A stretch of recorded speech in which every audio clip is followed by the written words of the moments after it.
बंधन मुक्त निश्चय बुद्धिपन पहले अपनी देही अभिमानी अवस्था को पक्का कर नर्कवासी को स्वर्गवासी बनाने का, भ्रष्टाचारी को श्रेष्ठाचारी बनाने का धर्म निभाने की सत्य धर्म स्थापन करने वाले सत्यता के सागर परमपिता परमात्मा की हम आत्माओं के लिए आज की मुरली से शिक्षाएं। परमात्मा के संस्कार श्रेष्ठ हैं, विश्व कल्याणकारी हैं, परोपकार करने वाले हैं, रहम दिल हैं, वरदाता के हैं, समर्थ हैं, सकारात्मक हैं, पवित्र हैं, नए हैं। देह अभिमान के संस्कार व्यर्थ हैं, पुराने हैं। परमात्मा समझ देते हैं कि नई दुनिया में जाने के लिए बाप के संस्कारों को अपना बनाओ तो व्यर्थ और पुराने संस्कारों से मुक्त हो जाएंगे। संस्कार बनाने का अर्थ स्पष्ट करते हुए परमात्मा कहते हैं कि फिर वो संस्कार ऐसे नेचुरल बन जाएं जो हमारे संकल्प, बोल, कर्म सब उसी प्रमाण चले। संस्कार चाबी की तरह है जो स्वतः चलते रहते हैं और जीव आत्माएं उसी प्रमाण व्यवहार में आती हैं। मेहनत नहीं करनी पड़ती है। जैसे पुराने संस्कार स्वतः ही चल रहे थे, ऐसे अब नए ईश्वरीय संस्कार स्वतः ही चले। इन्हीं संस्कारों के प्रमाण सतयुग त्रेता युग में जीवन चलता रहेगा। नए संस्कार बनाने का समय और समझ अभी ही मिलती है। हमें फिर से आत्माभिमानी बनना है, आत्मा का पाठ पक्का करना है। आत्मा मालिक हूँ, मालिक बन शरीर रूपी रथ से स्थूल कर्मेंद्रियों, सूक्ष्म कर्मेंद्रियों से श्रीमत प्रमाण सोचने का, बोलने का, कर्म करने का कार्य करवाना माना सच्चा पुरुषार्थ करना। जब तक अभ्यास नहीं करेंगे तो आत्मिक स्थिति नहीं बनेगी और आत्मिक स्थिति में स्थित रहकर शरीर से कार्य नहीं करा सकेंगे। सच्चे पुरुषार्थी की परिभाषा देकर हम आत्माओं को विधि बता रहे हैं परमात्मा कि कैसे सच्चे पुरुषार्थी बनना है। जितना हम ज्ञान को धारण कर प्रैक्टिकल में यूज करेंगे उतना बुद्धि ज्ञान से भरपूर हो जाएगी। कर्म में लाया हुआ ज्ञान कभी नहीं भूलता। भरपूर ज्ञान से औरों की सेवा करनी है। जीवन में धारण किए हुए ज्ञान से सेवा करने वालों को बाप दादा का याद प्यार मिलता है, अर्थात ब्लेसिंग्स मिलती रहती हैं। देह छूटी है, देह अभिमान भी छूटा है, विनाशी है। ये आने से सेवा की जगह डिसर्विस हो जाती है। अगर ज्ञान है लेकिन परमात्मा से प्यार नहीं है, उनसे योग नहीं है तो खाली अनुभव करेंगे। खाली आत्माएं अनेकों का कल्याण नहीं कर सकती हैं, इसलिए फालतू के देह अभिमान से स्वयं को हमें मुक्त करना है। मुक्त हो जाएंगे तो आत्मा का परमात्मा से प्यार भी रहेगा और योग भी लगा रहेगा। फिर भरे हुए बादलों की तरह बरसते रहेंगे। निरंतर ज्ञान के सागर परमात्मा के संग हमें रहना है। सदा ज्ञान वर्षा करने के लिए रिफ्रेश रहना है, कभी ठंडा नहीं होना है। सत्य को जानकर सत्य को याद करने का समय आ गया है, इसलिए परमात्मा का डायरेक्शन है कि स्पष्ट करो कि गीता के भगवान निराकार परमात्मा है, न कि श्री कृष्ण। जगाना है सबको, जागेंगे तो परमात्मा को याद करेंगे, पापों को भस्म करेंगे, वर्षा लेना चाहेंगे तो लेंगे। खुद जगकर फिर औरों को जगाने का फरमान मिला हुआ है परमात्मा से। दुनिया में भपका है लेकिन है सभी पत्थर बुद्धि, क्योंकि न रचता को जानते हैं न रचना को जानते हैं। परमात्मा ये स्पष्ट कर रहे हैं। ड्रामा के अंत में जब महायुद्ध होने वाला होता है तभी परमात्मा आते हैं और राजयोग सिखाते हैं। समाप्ति के पहले हर किसी को मौका मिलता है स्वयं को करेक्ट करने का, पावन बनने का और वर्षा लेने का।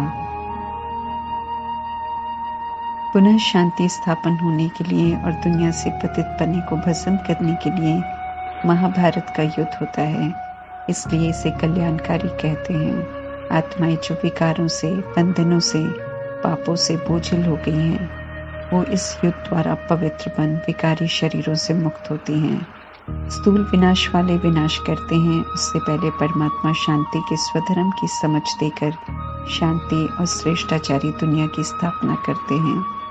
इस स्थापना में मददगार बनने के लिए परमात्मा कहते हैं कि अनेकों संग बुद्धि का योग तोड़कर एक निराकार परमात्मा संग जोड़ो।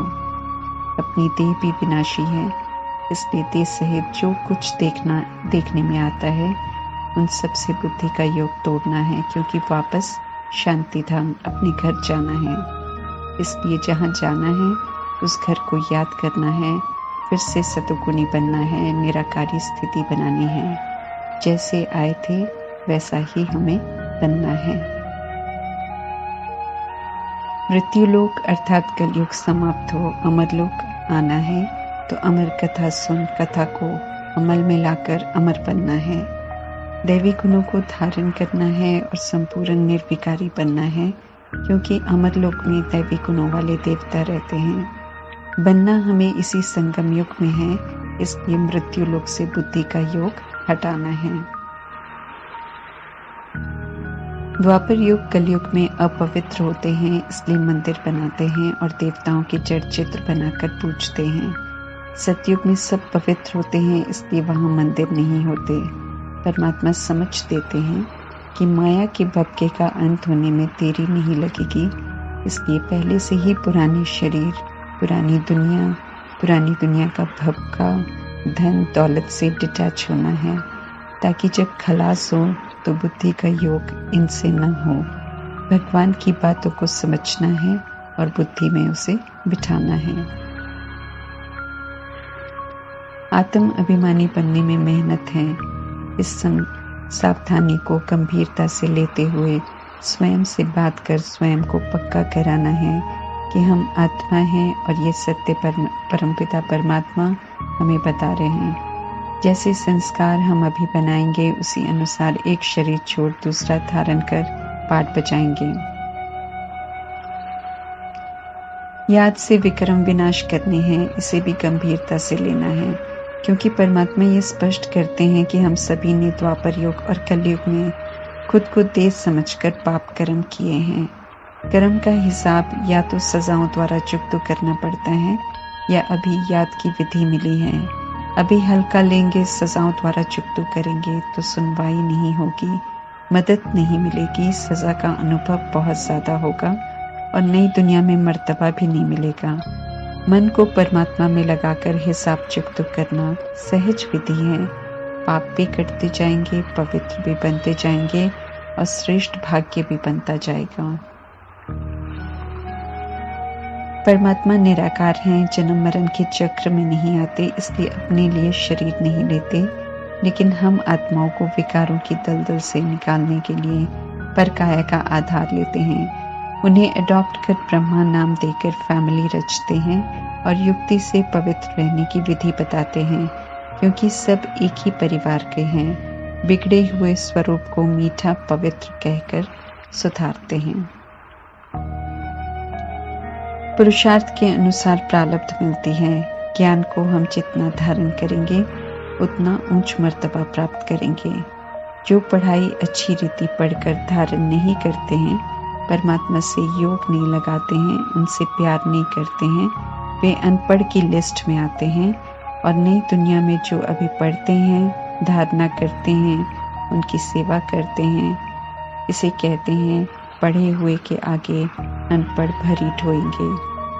21 जन्मों के लिए प्रारब्ध बन रही है, इसलिए स्पिरिचुअल नॉलेज को पूरा महत्व देकर अच्छी रीति पढ़ना है। शौक और रूहानी नशा दोनों हो, ताकि बहुतों का कल्याण करें। अगर शौक और नशा नहीं चढ़ता है तो अभी तक बुद्धि रजो स्टेज पर है। सतो और सतो प्रधान बुद्धि वालों को शौक और रूहानी नशा जरूर होगा। परमात्मा कहते हैं कि नॉलेज का घमंड बिल्कुल नहीं करना है। घमंड होने से दूसरे का रिकॉर्ड नहीं रखते हैं और आर्ग्यूमेंट में आ जाते हैं, जिससे डिससर्विस हो जाती है।